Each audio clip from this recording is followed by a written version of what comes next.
정승우, 뭐 하는 거야? 더 빨리 뛰어. 쿵.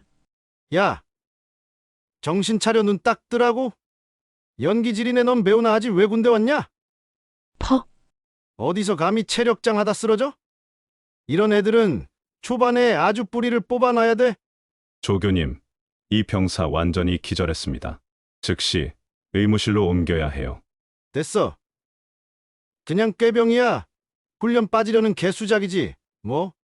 그날 밤 정승우 어머니에게 발신자 불명의 메시지 하나가 도착합니다. 정승우 어머님께 아들분이 부대에서 큰 일을 당했습니다. 첨부된 영상을 확인해 보세요. 이게 뭐야, 여보. 여보. 왜 그래? 무슨 일이야? 의무실은 끝내 열리지 않았고 그날 밤 아들은 격리실에 버려졌습니다. 그 다음 날 새벽 군용 헬기 한 대가 훈련소 상공에 착륙했습니다. 구독과 좋아요 눌러주시면 그 충격적인 이야기 지금 바로 시작하겠습니다. 2024년 3월 서울 용산구 한남동의 고급 아파트 단지. 새벽 5시 30분 정민호는 평소와 같이 기상했습니다. 국방부 체력훈련본부장이라는 직책에 걸맞게 새벽 운동을 마치고 돌아온 그는 거실에서 아들 정승우가 소파에 앉아 기다리고 있는 모습을 발견했죠. 왜 이렇게 일찍 일어났느냐? 정승우는 손에 든 서류를 아버지 앞에 내밀었습니다. 해병대 입대 지원서였죠. 아버지, 해병대 일반병으로 입대하겠습니다. 정민호의 얼굴이 순간 굳어졌습니다. 육군사관학교 졸업 후 30년간 군 복무를 해온 그에게는 믿을 수 없는 말이었죠. 아들이 ROTC 과정을 거쳐 장교가 되는 것은 당연한 수순이라고 생각했던 그였습니다. ROTC는 어떻게 하려고? 포기했습니다. 포기했다고? 정민호의 목소리가 높아졌습니다. 내가 지금 무슨 소리를 하는지 알고 있는 거냐? 정승우는 고개를 들어 아버지와 눈을 마주쳤습니다. 그의 눈빛에는 확고한 의지가 담겨 있었죠. 아버지가 걸어온 길이 저에게는 맞지 않습니다. 제가 직접 선택한 길을 걷고 싶어요. 그 순간 정민호의 마음속에는 분노와 실망감이 동시에 몰려왔습니다. 자신이 이룩해온 모든 것이 부정당하는 기분이었죠.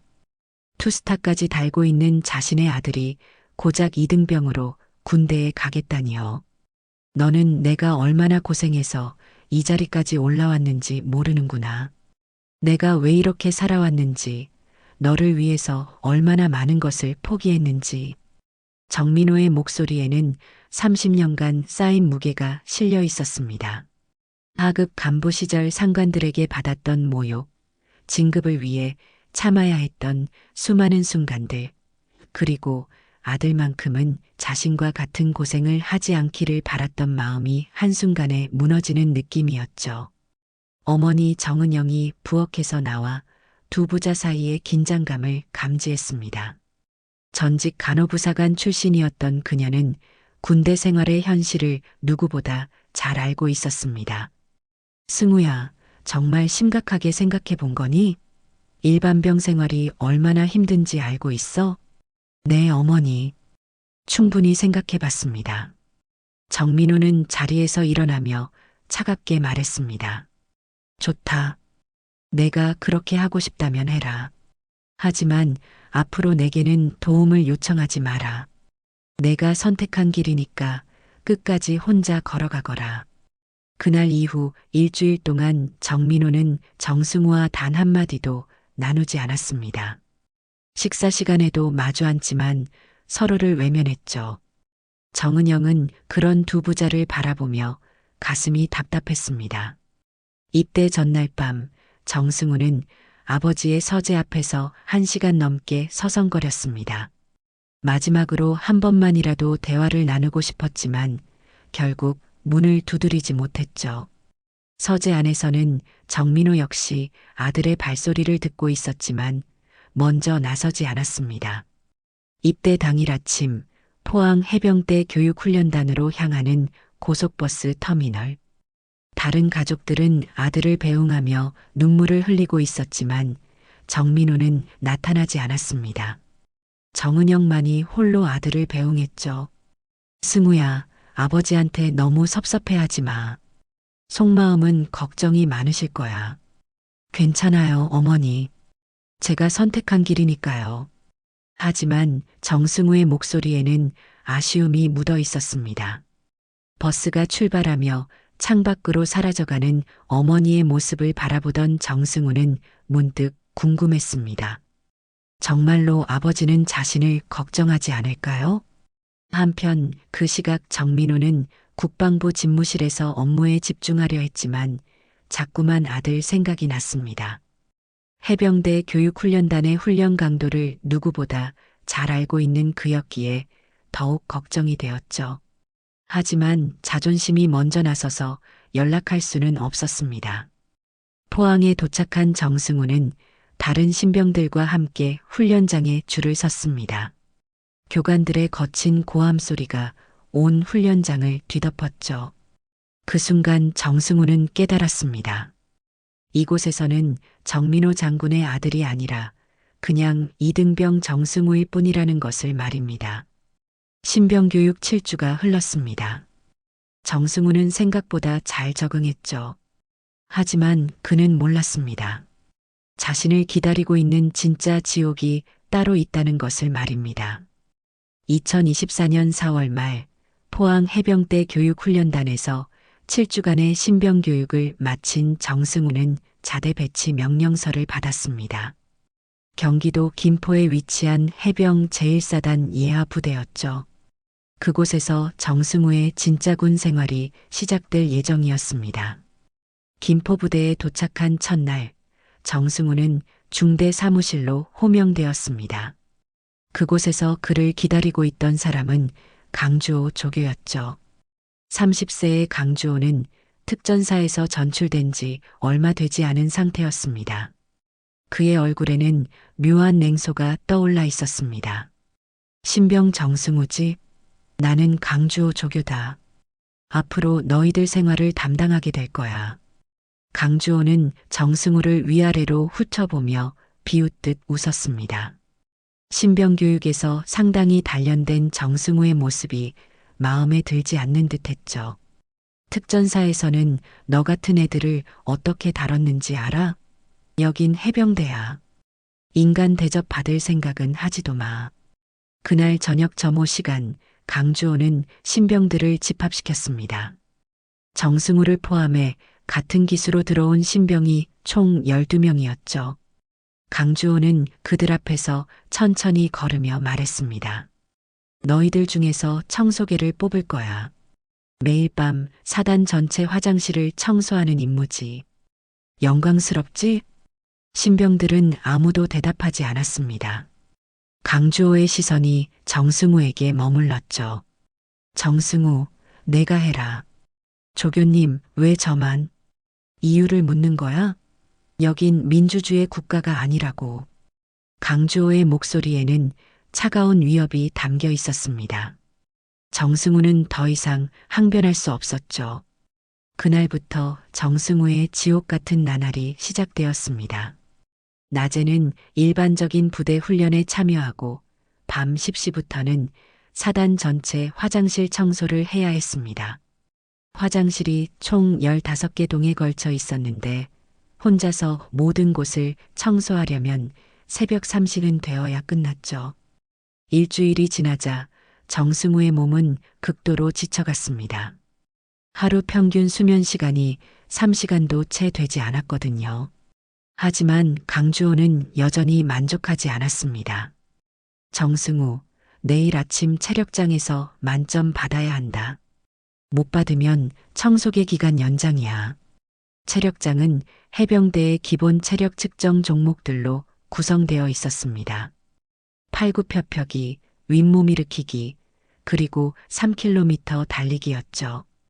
평소 같았다면 충분히 만점을 받을 수 있는 정승우였지만 지금 상황은 달랐습니다. 강주호가 정승우에게만 이렇게 가혹하게 구는 이유가 있었습니다. 특전사 시절 그는 부하들에게 가혹행위를 일삼다가 문제가 되어 해병대로 전출된 상태였죠. 하지만 그 사실을 아는 사람은 부대 내에서 몇 명 되지 않았습니다. 강주호는 새로운 부대에서도 자신의 권위를 세우고 싶어 했고 정승우가 그 표적이 된 것이었습니다. 이틀째 되는 날 새벽 정승우는 화장실 청소를 마치고 막사로 돌아가다가 비틀거렸습니다. 극도의 피로와 수면 부족 때문이었죠. 하지만 몇 시간 후면 체력장 측정이 기다리고 있었습니다. 아침 식사 시간 정승우는 밥을 제대로 넘기지 못했습니다. 동기들이 걱정스럽게 바라봤지만 감히 강주호 앞에서 뭔가 말할 수는 없었죠. 정승우, 오늘 체력장에서 실망시키지 마라. 알겠지? 강주호의 말에 정승우는 고개를 끄덕였지만 몸의 상태는 최악이었습니다. 어지러움이 계속되었고 손도 떨렸죠. 체력장으로 향하는 길에서 동기 김병철이 조심스럽게 다가왔습니다. 승우야, 괜찮아? 얼굴이 너무 안 좋아 보여. 괜찮아. 걱정하지 마.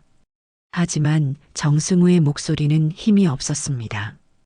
그는 스스로도 느끼고 있었죠. 오늘 체력장을 무사히 통과할 수 있을지 확신할 수 없다는 것을 말입니다. 체력장에 도착하자 강주호가 다른 조교들과 함께 기다리고 있었습니다. 그의 얼굴에는 묘한 기대감이 떠올라 있었죠. 마치 정승우가 실패하기를 바라는 듯한 표정이었습니다. 자, 시작하자. 정승우, 내가 첫 번째야. 정승우는 깊게 숨을 들이쉬며 팔굽혀펴기 자세를 취했습니다. 하지만 평소와 달리 팔에 힘이 들어가지 않았죠. 그래도 악착같이 버텨서 간신히 통과 점수를 받았습니다. 윗몸 일으키기도 마찬가지였습니다. 중간중간 어지러움이 몰려왔지만 이를 악물고 견뎠죠. 하지만 마지막 종목인 3km 달리기가 문제였습니다. 출발선에 선 정승우의 얼굴은 창백했습니다. 강주호는 그런 그를 바라보며 속으로 냉소했죠. 과연 이 상태로 완주할 수 있을까요? 신호탄이 터지며 달리기가 시작되었습니다. 정승우는 필사적으로 뛰기 시작했지만 몸이 말을 듣지 않았습니다. 그리고 1km 지점을 통과할 즈음 그에게 일생일대의 위기가 찾아왔습니다. 1km 지점을 통과한 정승우의 몸에 이상 신호가 나타나기 시작했습니다. 극도의 수면 부족과 탈수 증상이 겹치면서 시야가 흐려졌죠. 하지만 그는 계속 뛰어야 했습니다. 강주호의 차가운 시선이 등 뒤에서 따라오고 있었거든요. 2km 지점에서 정승우의 다리가 휘청거리기 시작했습니다. 앞서 달리던 동기들과의 간격도 점점 벌어졌죠. 숨소리는 거칠어졌고 심장은 터질 듯이 뛰었습니다. 정승우, 뭐 하는 거야? 더 빨리 뛰어. 뒤에서 따라오던 강주호가 소리쳤습니다. 정승우는 마지막 힘을 짜내려고 했지만 몸이 말을 듣지 않았죠. 그리고 2.5km 지점을 통과하려는 순간 정승우의 몸이 앞으로 쓰러졌습니다. 쿵! 정승우는 아스팔트 바닥에 그대로 쓰러져 의식을 잃었습니다. 다른 병사들이 놀라서 달려왔지만 강주호는 전혀 다른 반응을 보였죠. 야, 정승우, 일어나. 강주호는 쓰러진 정승우를 향해 소리쳤습니다. 하지만 정승우는 꿈쩍도 하지 않았죠. 완전히 기절한 상태였습니다. 연기질이네. 넌 배우나 하지 왜 군대 왔냐? 강주호는 정승우가 일부러 쓰러진 척한다고 생각했습니다. 특전사 시절부터 부하들의 편법을 수없이 봐왔던 그였기 때문이죠. 그는 쓰러진 정승우에게 다가가더니 군화로 옆구리를 찼습니다. 퍽! 첫 번째 발길질이었습니다. 하지만 정승우는 여전히 반응이 없었죠. 일어나라고 했잖아. 강주호는 이번에는 더 세게 정승우의 복부를 걷어찼습니다. 주변에 있던 병사들이 충격을 받았지만 감히 말릴 수는 없었습니다. 강주호의 권위에 눌려 있었거든요. 그런데 그 순간 멀리서 지켜보고 있던 이병 박민수가 몰래 휴대폰을 꺼내 들었습니다. 평소 강주호의 가혹행위에 분노를 느끼고 있던 그는 이 장면을 영상으로 남기기로 결심했죠. 휴대폰 카메라가 조용히 작동하기 시작했습니다. 화면에는 의식을 잃고 쓰러져 있는 정승우와 그를 발로 차는 강주호의 모습이 그대로 담겼죠. 18초간의 짧은 영상이었지만 모든 것을 보여주는 결정적인 증거였습니다. 의무병 어디 있어? 다른 조교가 뒤늦게 상황의 심각성을 깨닫고 의무병을 불렀습니다. 의무병이 달려와 정승우의 상태를 확인했죠. 조교님, 이 병사 완전히 기절했습니다. 즉시 의무실로 옮겨야 해요. 그제서야 강주호도 상황이 심각하다는 것을 깨달았습니다. 하지만 이미 늦었죠.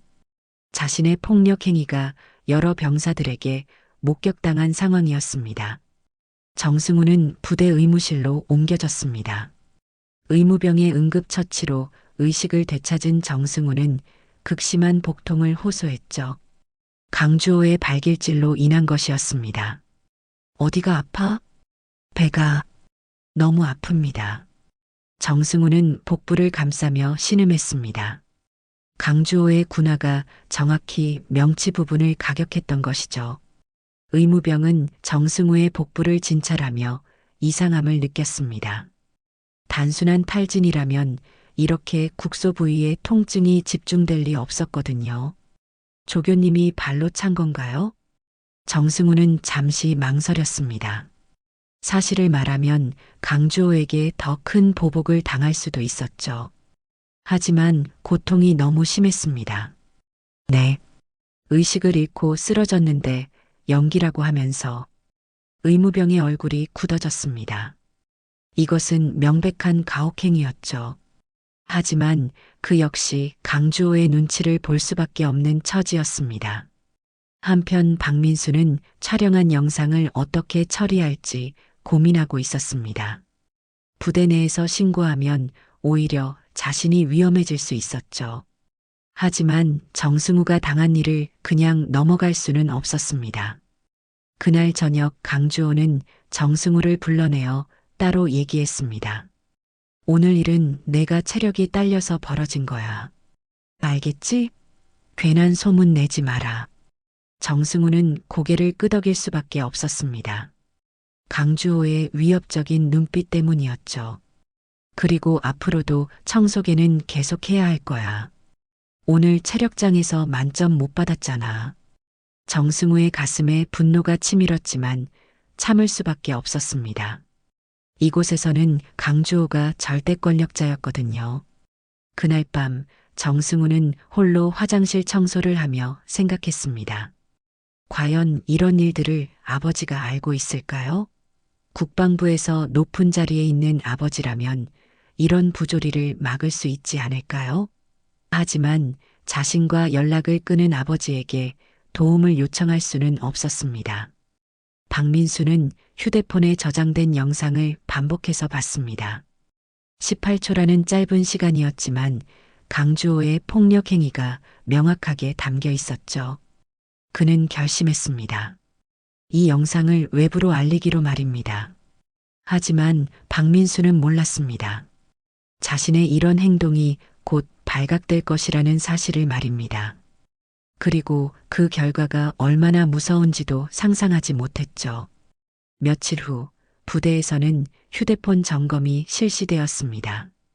누군가 민감한 영상을 촬영했다는 첩보를 입수한 것이었죠. 박민수의 운명은 그렇게 결정되고 말았습니다. 사흘 후 부대에 갑작스러운 휴대폰 전수조사 명령이 떨어졌습니다. 윤대열 대대장의 지시였죠. 그는 부대 내에서 무언가 민감한 영상이 촬영되었다는 첩보를 입수한 상태였습니다. 모든 병사들은 휴대폰을 제출하라. 일체의 예외는 없다. 강주호가 차가운 목소리로 명령했습니다. 병사들은 하나 둘씩 휴대폰을 내놓기 시작했죠. 박민수의 얼굴이 창백해졌습니다. 18초짜리 영상이 발각되는 것은 시간 문제였거든요. 박민수, 내 휴대폰은 어디 있어? 조교님, 잠시 수리를 맡겼습니다. 박민수는 거짓말로 시간을 벌려고 했지만 소용없었습니다. 강주호는 이미 모든 것을 의심하고 있었거든요. 수리? 언제 맡겼는데? 이틀 전에. 거짓말하지 마라. 어제까지 내가 휴대폰 쓰는 거 봤어. 강주호의 눈빛이 날카로워졌습니다. 박민수는 더 이상 변명할 수 없었죠.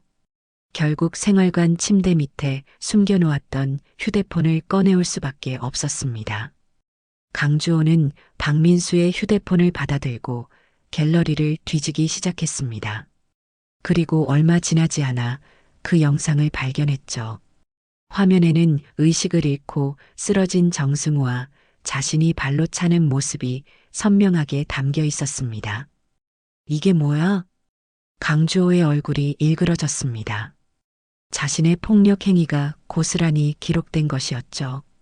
이 영상이 외부로 유출되면 자신의 군 생활은 끝장이었습니다. 조교님, 저는 닥쳐. 강주호는 박민수를 향해 소리쳤습니다. 그리고는 즉시 윤대열 대대장에게 보고했죠. 대대장님, 문제의 영상을 찾아냈습니다. 윤대열 대대장은 영상을 확인한 후 심각한 표정을 지었습니다. 이런 일이 외부에 알려지면 부대 전체의 평판에 큰 타격이 될 것이었거든요. 그는 즉시 은폐 작업에 들어갔습니다. 박민수는 즉시 영창에 보내라. 죄목은 군기문란으로 하고. 대대장님, 그런데 정승우 병사는 어떻게 하겠습니까? 그 병사는 단순 탈진으로 처리한다. 진료 기록도 그렇게 작성하라고 의무병에게 전달해. 윤대열의 지시에 따라 모든 것이 조작되기 시작했습니다. 정승우의 실신 사건은 체력 저하로 인한 탈진으로 기록되었고 강주호의 폭행은 아예 없던 일이 되어버렸죠. 박민수는 그날 저녁 영창에 끌려갔습니다. 7일간의 독방 생활이 기다리고 있었죠. 하지만 그는 영창에 들어가기 전에 한 가지 일을 해냈습니다. 몰래 복사해둔 영상을 외부로 발송한 것이었습니다. 한편 정승우는 여전히 복부 통증에 시달리고 있었습니다. 강주호의 발길질로 인한 것이었지만 의무병은 진통제만 처방해 줄 뿐이었죠. 의무병님, 정말 배가 너무 아픈데 정밀 검사를 받을 수는 없을까요? 그냥 탈진 후유증이야. 며칠 지나면 괜찮아질 거야. 의무병도 윤대열 대대장의 지시를 받은 상태였습니다. 정승우의 상태를 제대로 진료할 수 없었던 것이죠. 그날부터 정승우에 대한 감시가 더욱 심해졌습니다. 강주호는 정승우가 외부에 연락하지 못하도록 온갖 수단을 동원했죠. 면회도 금지시켰고 전화 사용도 막았습니다.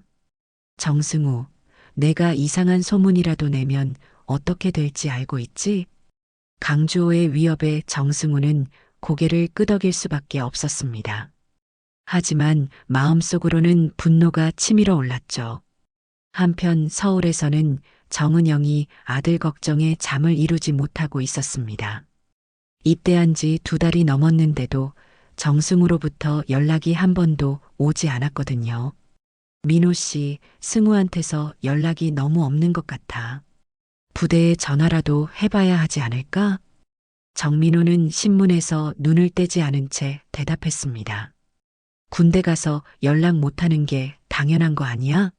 괜히 오버하지 마. 하지만 정민호 역시 속으로는 걱정이 되고 있었습니다. 아들과 마지막으로 나눈 대화가 차가웠던 것이 후회되기 시작했거든요. 결국 정은영은 혼자서라도 부대에 전화를 걸기로 결심했습니다. 며칠 후 오후 그녀는 부대 상황실에 전화를 걸었죠. 여보세요? 이병 정승우 어머니인데요. 아들이 어떻게 지내는지 궁금해서 전화드렸어요. 전화를 받은 것은 강주호였습니다. 그는 즉시 상황을 파악하고 능숙하게 거짓말을 늘어놓았죠. 아, 정승우 어머님이시군요. 걱정 마세요. 아주 건강하게 잘 지내고 있습니다. 그런데 연락이 한 번도 없어서 걱정이 됐거든요. 군대에서는 외부 연락이 제한적이에요. 곧 면회도 가능해질 테니까 그때 만나보시면 됩니다. 정은영은 강주호의 대답에 일단 안심했습니다. 하지만 마음 한구석에는 여전히 불안감이 남아 있었죠. 그런데 바로 그날 저녁 정은영의 휴대폰으로 이상한 메시지가 하나 도착했습니다. 발신자 불명의 메시지였는데 내용이 충격적이었죠. 정승우 어머님께 아들분이 부대에서 큰 일을 당했습니다. 첨부된 영상을 확인해 보세요. 정은영은 떨리는 손으로 첨부 파일을 열었습니다. 그리고 18초 후 그녀의 세상이 무너져 내렸습니다. 정은영의 손이 떨렸습니다. 휴대폰 화면에서 재생되는 18초짜리 영상을 보는 순간 그녀의 눈에서 눈물이 쏟아져 내렸죠. 의식을 잃고 쓰러진 아들을 발로 차는 조교의 모습이 너무나 선명하게 담겨 있었습니다. 이게 뭐야? 정은영은 영상을 다시 재생했습니다. 아들이 아스팔트 바닥에 쓰러져 있는 모습, 그리고 군화로 복부를 가격하는 장면이 반복되었죠. 그녀는 소파에 주저앉으며 오열했습니다.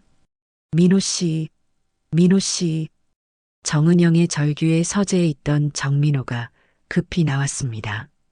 아내가 휴대폰을 들고 울고 있는 모습을 보며 당황했죠. 왜 그래? 무슨 일이야? 승우가, 우리 승우가. 정은영은 말을 잇지 못하고 휴대폰을 정민호에게 건넸습니다.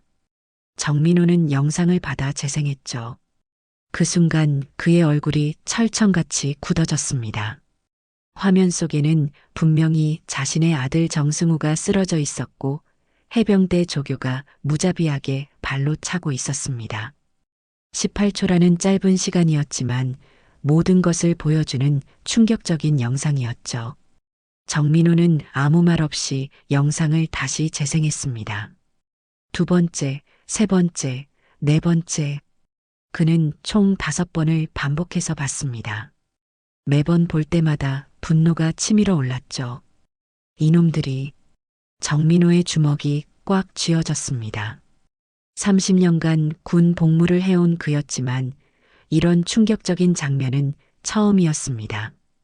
더욱이 당하는 사람이 자신의 아들이라니요. 민호 씨, 어떻게 해야 하지? 우리 승우가 얼마나 아팠을까? 정은영은 계속 울면서 말했습니다. 정민호는 영상을 보면서 여러 가지 생각이 스쳐 지나갔죠. 왜 아들이 이런 일을 당하고도 연락하지 않았을까? 부대에서는 왜 이런 일을 숨기려 했을까? 그 순간 정민호는 깨달았습니다. 자신이 아들과 마지막으로 나눈 대화를 말입니다. 앞으로 내게 도움을 요청하지 말아라고 했던 차가운 말들이 떠올랐죠. 내가 너무했구나. 정민호는 자책하며 고개를 떨어뜨렸습니다. 아들이 이런 고통을 당하면서도 아버지에게 도움을 요청할 수 없었던 이유를 알겠더군요. 하지만 이제는 달랐습니다. 정민호는 서재로 들어가 정복을 꺼냈죠. 가슴에는 투스타 계급장이 달려 있었습니다. 국방부 체력훈련본부장이라는 직책의 무게를 온몸으로 느꼈습니다. 은영아, 내가 해결할게. 민호 씨, 정말 괜찮을까? 승우가 더 힘들어지지는 않을까? 아니야. 이건 군이 아니라 짐승 사육소야. 이런 곳에 내 아들을 둘 수는 없어. 정민호의 목소리에는 단호함이 담겨 있었습니다. 그는 즉시 국방부에 전화를 걸어 긴급 상황을 보고했죠. 국방부 감찰실입니까? 저는 체력훈련본부장 정민호입니다. 해병대 제1사단에서 심각한 가혹행위 사건이 발생했습니다. 장군님, 구체적으로 어떤 사건입니까? 증거 영상이 있습니다. 즉시 감찰팀을 파견해 주십시오. 정민호는 영상을 국방부 감찰실로 전송했습니다. 받아본 감찰실 직원들도 충격을 금치 못했죠. 이런 노골적인 폭력 영상은 처음 보는 것이었거든요. 한편 김포의 해병대 부대에서는 아무도 폭풍전야라는 것을 눈치채지 못하고 있었습니다. 강주호는 여전히 정승우를 괴롭히고 있었고 윤대열 대대장은 이 사건이 완전히 은폐되었다고 안심하고 있었죠. 정승우, 오늘도 청소개야. 어제보다 더 깨끗하게 해라.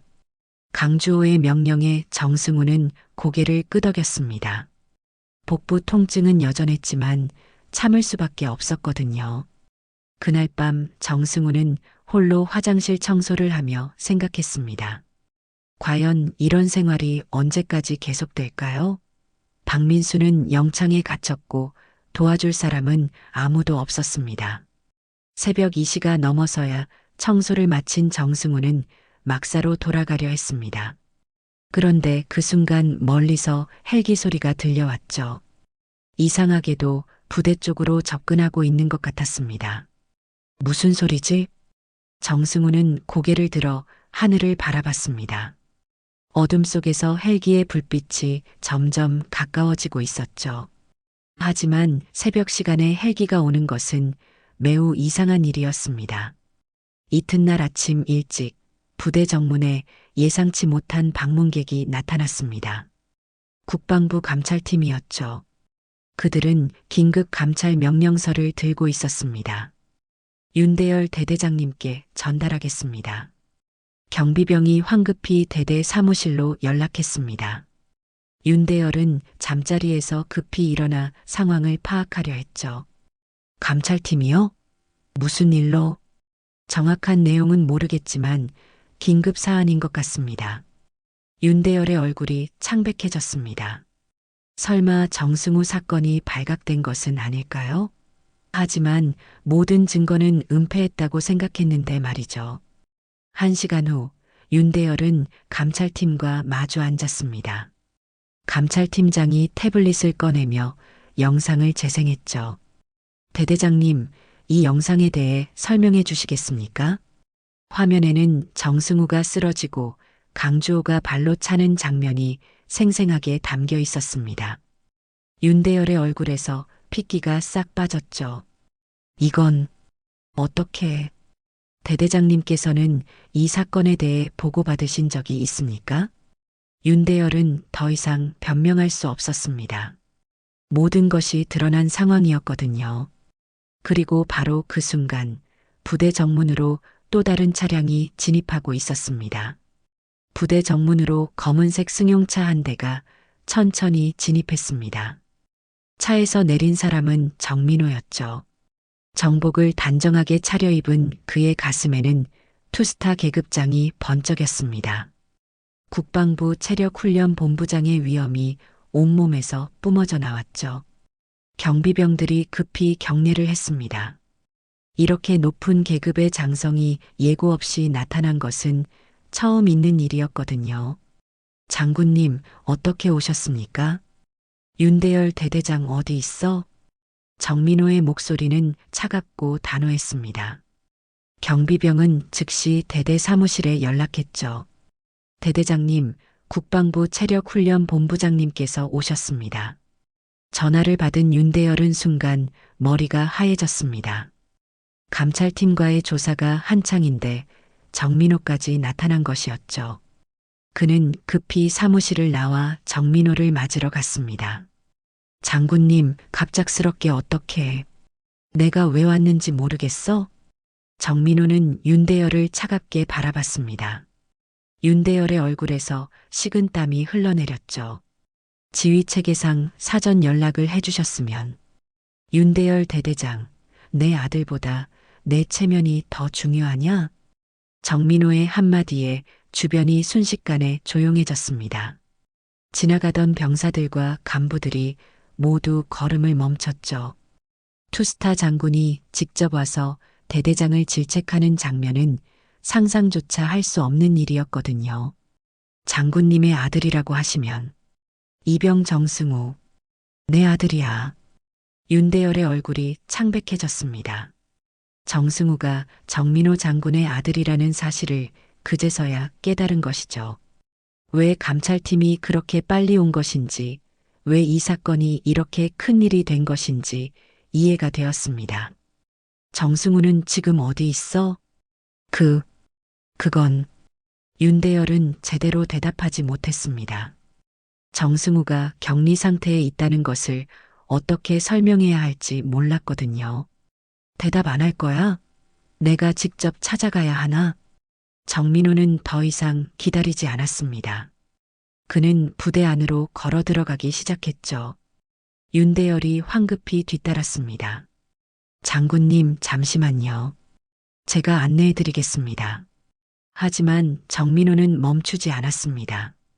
30년간의 군 경험으로 이런 상황에서 가해자들이 어떻게 행동하는지 너무나 잘 알고 있었거든요. 시간을 끌면서 증거를 인멸하려 할 것이 뻔했죠. 그 순간 강주호가 나타났습니다. 그는 정민호의 계급장을 보고 급히 경례했죠. 조교 강주호입니다. 정민호는 강주호를 차갑게 바라봤습니다.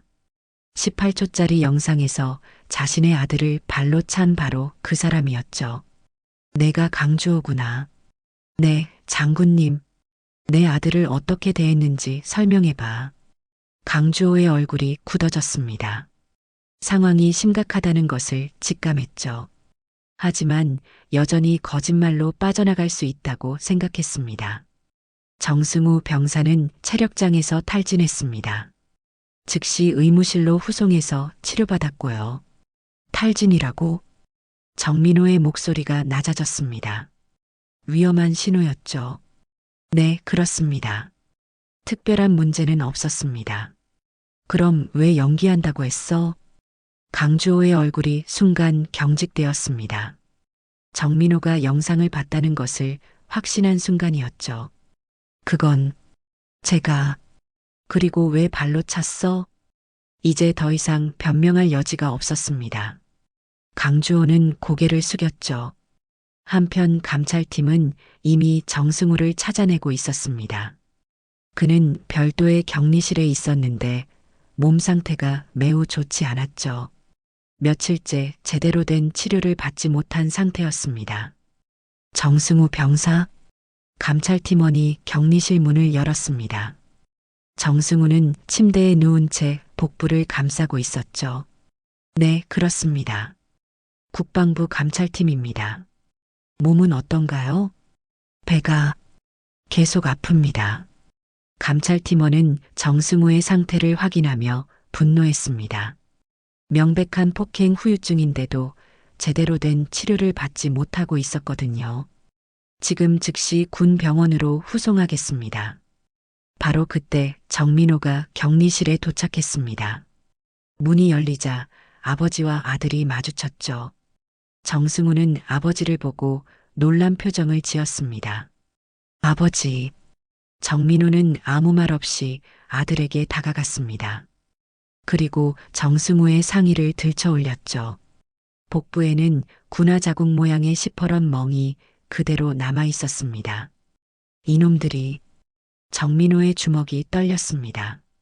영상으로만 봤을 때와는 차원이 다른 충격이었죠. 자신의 아들 몸에 새겨진 폭력의 흔적을 직접 본 순간이었습니다. 뒤따라온 윤대열이 상황을 수습하려 했습니다. 장군님, 이것은 오해입니다. 단순한 훈련 중 사고였고... 닥쳐. 정민호가 윤대열을 향해 소리쳤습니다. 그의 목소리에는 30년간 쌓인 권위와 분노가 모두 담겨 있었죠. 병사 하나 탈진했다고 이렇게까지 할 필요가 있습니까? 윤대열이 실수로 내뱉은 말이었습니다. 하지만 이 한마디가 모든 것을 결정지었죠. 정민호는 천천히 윤대열을 돌아봤습니다. 그의 눈빛에는 차가운 분노가 가득했습니다. 너한테는 병사 하나지만 나한테는 하나뿐인 아들이다. 그 순간 윤대열은 자신의 군 생활이 끝났다는 것을 깨달았습니다. 감찰팀원들이 강주호에게 수갑을 채우기 시작했죠. 강주호 조교 군형법 95조 폭력죄 위반으로 체포합니다. 부대 전체가 충격에 빠졌습니다. 조교가 현행범으로 체포되는 장면을 목격한 병사들은 말을 잃었죠. 정민호는 아들을 바라보며 말했습니다. 승우야, 이제 괜찮다. 아버지가 늦었지만 왔어. 정승우의 눈에서 눈물이 흘러내렸습니다. 그동안 참아왔던 모든 고통과 억울함이 한순간에 터져나왔죠. 정승우가 군 병원으로 후송된 후 부대에는 전례 없는 대변역이 시작되었습니다. 정민호는 국방부 권한으로 해병대 제1사단 전체에 대한 전면 조사를 지시했죠. 30년 군 생활 동안 이런 분노를 느껴본 적이 없었습니다. 감찰팀장, 이 부대를 샅샅이 뒤져라. 이런 일이 또 있었는지 모든 것을 파헤쳐야 해. 네, 장군님. 즉시 시행하겠습니다. 감찰팀은 곧바로 전 부대원들에 대한 개별 면담을 시작했습니다. 강주호에게 당했던 다른 피해 사례들이 하나둘씩 드러나기 시작했죠. 한편 윤대열 대대장은 즉시 직위해제되었습니다. 그는 자신의 사무실에서 짐을 정리하며 후회에 잠겼죠. 단순히 부대 평판만 생각했던 자신의 판단이 얼마나 어리석었는지 깨닫게 되었습니다. 대대장님, 정말 이렇게 끝나는 건가요? 부관이 안타까워하며 말했습니다. 윤대열은 고개를 저었죠. 내가 잘못했어. 병사들을 지켜야 할 지휘관이 오히려 가해자를 보호했으니까. 영창에 있던 박민수도 즉시 석방되었습니다. 그의 휴대폰 영상이 이 모든 일의 결정적 증거가 되었다는 사실이 알려졌죠. 박민수는 감찰팀과의 면담에서 진실을 모두 털어놓았습니다. 조교님이 평소에도 다른 병사들에게 폭언과 폭행을 일삼았습니다. 정승우한테만 그런 게 아니었어요. 구체적으로 어떤 일들이 있었나요? 밤에 몰래 기합을 주거나 이유 없이 청소개를 시키거나 특히 새로 들어온 신병들을 표적으로 삼았습니다. 박민수의 증언을 통해 강주호의 평소 행태가 만천하에 드러났습니다. 정승우 사건은 빙산의 일각에 불과했던 것이죠. 서울군 병원에서는 정승우가 정밀 검사를 받고 있었습니다. 복부 CT 촬영 결과 내부 장기에 타박상이 발견되었죠. 다행히 생명에는 지장이 없었지만 완전히 회복하려면 상당한 시간이 필요한 상태였습니다. 환자분 많이 아프셨겠어요. 이 정도 타박상이면 며칠 동안 상당한 고통이 있었을 텐데. 담당 의사의 말에 정승우는 고개를 끄덕였습니다. 그동안 참아왔던 고통이 얼마나 심각했는지 의학적으로도 입증된 것이었죠. 병실 문이 열리며 정민호와 정은영이 들어왔습니다. 정은영은 아들을 보자마자 눈물을 터뜨렸죠. 승우야, 엄마가 미안해. 진작에 알았어야 했는데. 괜찮아요, 어머니. 이제 다 끝났으니까요. 정민호는 아들 옆에 조용히 앉았습니다. 평소 과묵했던 그였지만 이번에는 꼭 해야 할 말이 있었죠. 승우야, 아버지가 미안하다. 정승우는 놀란 표정으로 아버지를 바라봤습니다. 정민호가 먼저 사과하는 모습은 처음 보는 것이었거든요. 입대할 때 너무 차갑게 대했어. 내가 도움을 요청할 수 없도록 만든 건 아버지야. 아버지, 그날 내가 군복을 입고 부대에 간 이유는 군을 지키기 위해서가 아니었어. 너 하나 지키기 위해서였다. 정민호의 목소리에는 진심이 담겨 있었습니다. 투스타라는 계급의 무게보다 아버지라는 역할이 훨씬 소중하다는 것을 깨달은 순간이었죠. 아버지, 당신이 걸어온 길을 부정한 건 아니에요. 다만 제게는 제 방식이 있었을 뿐이에요. 정승우의 말에 정민호는 고개를 끄덕였습니다. 아들의 선택을 이해하지 못했던 자신이 얼마나 편협했는지 반성하게 되었죠. 앞으로는 내가 어떤 길을 선택하든 아버지가 지켜줄게. 부자 사이에 처음으로 진정한 이해가 시작되었습니다. 그동안 서로를 향해 쌓아왔던 벽이 무너지는 순간이었죠.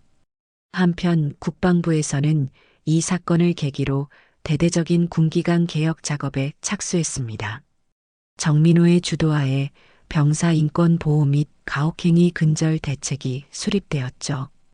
이번 사건을 반면교사로 삼아 정군에 걸친 개혁을 단행하겠습니다. 국방부 장관의 발표와 함께 구체적인 대책들이 발표되었습니다.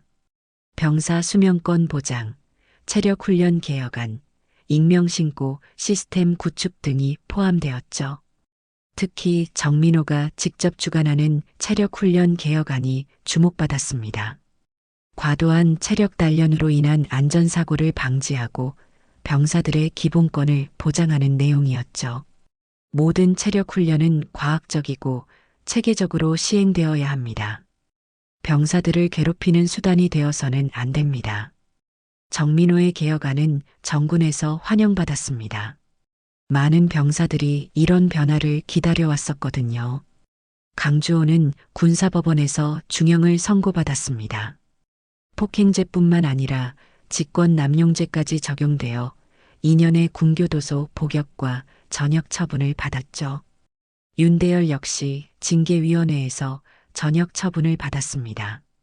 이번 사건은 개인의 일탈이 아니라 조직의 문제였습니다. 근본적인 개혁 없이는 재발을 막을 수 없습니다. 군사법원 판사의 선고 이후에서도 조직 차원의 개혁 필요성이 강조되었습니다. 박민수는 오히려 부대에서 영웅이 되었습니다. 자신의 위험을 무릅쓰고 진실을 알린 용기 있는 병사로 인정받았죠. 그의 행동이 없었다면 이런 변화도 없었을 것입니다. 정승우의 입원 기간 동안 많은 전우들이 면회를 왔습니다. 그들은 정승우에게 고마움을 표했죠. 내가 당한 일 때문에 부대가 많이 좋아졌어. 이제는 정말 사람 사는 곳 같아. 정승우는 자신의 고통이 헛되지 않았다는 것을 느꼈습니다. 더 많은 후배들이 자신과 같은 일을 당하지 않게 된 것만으로도 충분한 의미가 있었죠. 한 달 후 정승우는 퇴원을 앞두고 있었습니다. 몸의 상처는 거의 다 나았지만 마음의 상처를 치유하는 데는 더 많은 시간이 필요할 것 같았습니다. 한 달 후 서울군 병원 7층 병실. 정승우는 창밖을 바라보며 깊은 생각에 잠겨 있었습니다. 몸의 상처는 거의 다 나았지만 마음의 상처는 아직 완전히 아물지 않았죠. 내일이면 퇴원해서 부대로 복귀해야 했습니다. 병실 문이 열리며 정민호가 들어왔습니다. 손에는 중요해 보이는 서류를 들고 있었죠. 승우야, 아버지가 내게 줄 선물이 있어. 선물이요? 정민호는 서류를 아들 앞에 놓으며 설명했습니다. 내가 당한 일을 계기로 병사 인권보호법이 만들어졌어. 언론에서는 정승우 법안이라고 부르더라. 정승우는 깜짝 놀랐습니다.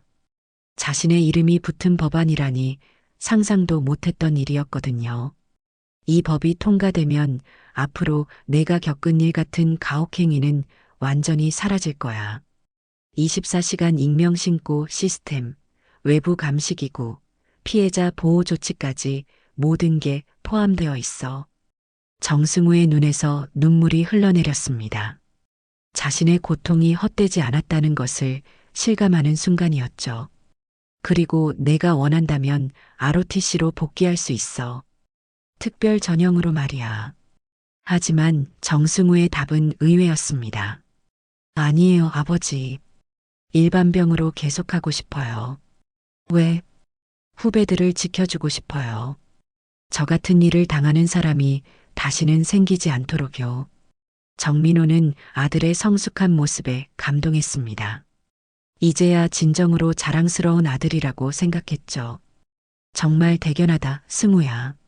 아버지로서가 아니라 군인으로서 내가 자랑스러워.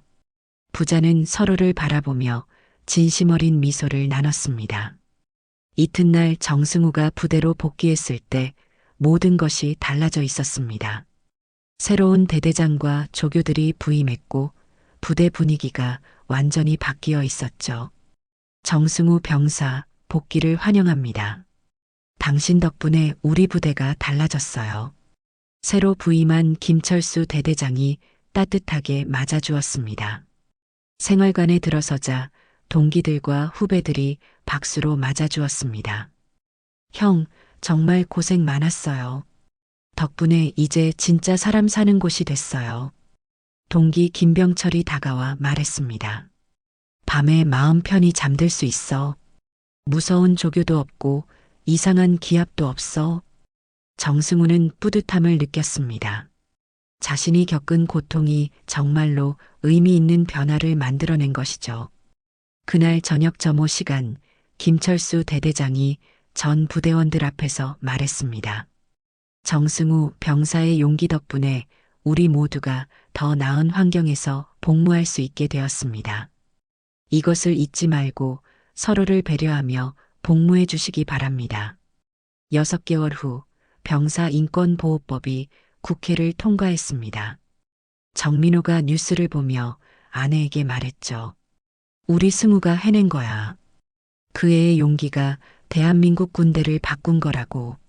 정은영도 눈물을 흘리며 고개를 끄덕였습니다. 1년 후 정승우는 상병으로 진급했습니다.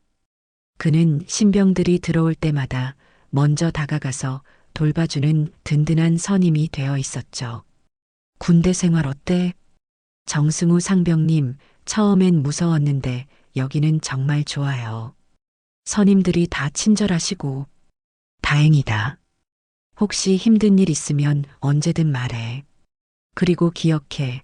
이곳은 이제 안전한 곳이야. 정승우는 자신의 경험을 바탕으로 후배들에게 진정한 보호자가 되어 주었습니다. 어느 주말 정민호와 정승우는 함께 산책을 하며 대화를 나눴습니다. 더 이상 서먹하지 않았고 진정한 아버지와 아들이 되어 있었죠. 아버지, 그때 제가 일반병으로 가겠다고 했을 때 많이 실망하셨죠? 그랬지. 하지만 지금은 내 선택이 옳았다고 생각해. 내가 보여준 용기는 장교가 되는 것보다 훨씬 대단한 거였어. 아버지도 저를 위해 모든 걸 걸고 싸워주셨잖아요. 당연한 거야. 너는 내 하나뿐인 아들이니까. 정민호는 아들의 어깨에 손을 올리며 말했습니다. 승우야, 내가 만든 변화는 앞으로도 계속될 거야. 수많은 후배들이 내 덕분에 안전하게 군 생활을 할 수 있게 됐어. 제가 겪은 고통이 헛되지 않아서 다행이에요. 고통이 아니라 용기였어. 내가 굴복하지 않고 견뎌낸 용기 말이야. 부자는 서로를 바라보며 미소를 지었습니다. 이제 그들 사이에는 완전한 이해와 사랑이 있었죠. 정승우의 이야기는 여기서 끝나지만 그가 만든 변화는 계속 이어져 갔습니다. 그의 용기 덕분에 수많은 후배 병사들이 인간적인 군 생활을 할 수 있게 되었고 무엇보다 아버지와 아들 사이에 진정한 사랑이 피어났습니다. 때로는 한 사람의 용기가 세상을 바꾸는 법이니까요. 정승우의 이야기처럼 우리 모두에게는 누군가를 지켜야 할 순간들이 있습니다. 자녀를 둔 부모님이라면 더욱 마음 깊이 와닿았을 거예요. 댓글로 여러분의 가족 이야기나 감상을 나눠주시고 주변 분들께도 이 채널을 추천해 주시면 더 많은 분들과 함께 감동을 나눌 수 있겠습니다.